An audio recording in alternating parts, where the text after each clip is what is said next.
This episode is focused on one specific card, the 1914 Baltimore News Babe Ruth, graded in SGC3. This is exciting. That's hitting Robert Edward auctions in the upcoming days.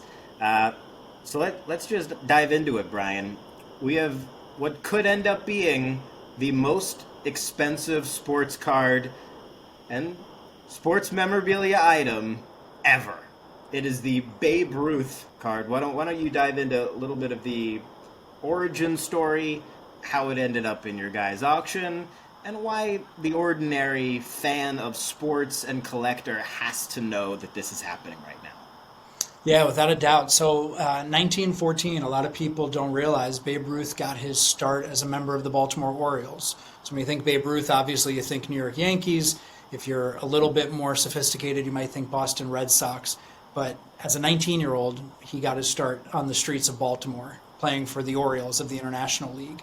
And in that year, there was a newspaper, one of the competitors to the Baltimore Sun, named the Baltimore News, and they issued a group of baseball cards that featured Ruth and his teammates and their manager on these beautiful red and blue cards.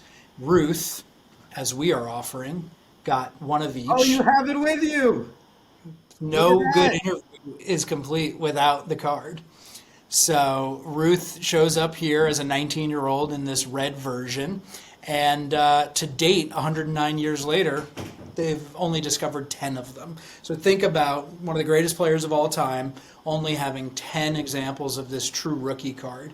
And it's amazing. I mean, the story, no matter what angle you come at it from, is amazing. It's been in the same family for over 100 years prior to our consignor getting it. The original collector was a newspaper boy for the newspaper back in 1914. The card wasn't even known to exist until the 1980s. I mean, it's just, for a guy as famous as Babe Ruth, it has so many interesting angles